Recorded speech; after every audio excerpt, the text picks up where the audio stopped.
सच आखा मेरी तां औकात नहीं कि जिन्ना कीता देवां तैनू मोड़ के। मैं मंगदा हाँ तेरी तंदरुस्ती सच्चे रब अगे दोवें हाथ जोड़ के। मैं मंगदा हाँ तेरी तंदरुस्ती सच्चे रब अगे दोवें हाथ जोड़ के। मेरे हिस्से दे भी दुख सिरा नाल सहंदा अपने जो दिला च लको गया। बापू तेरे करके मैं पैरां ते खलो गया। तू सैकलां ते कट्टी ते मैं गड्डी जोगा हो गया। बापू तेरे करके मैं पैरां ते खलो गया। तू सैकलां ते कट्टी ते मैं गड्डी जोगा हो गया।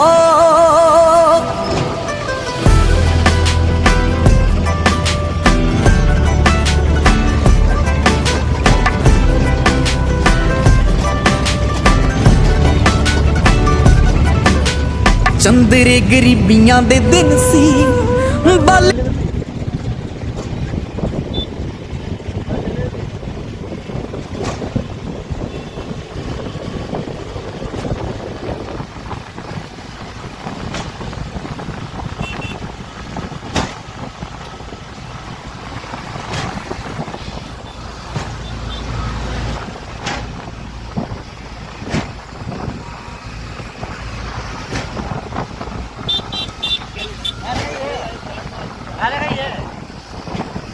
मैं फोन भाई बनाऊं मैं वीडियो ना लगता। आज तो आज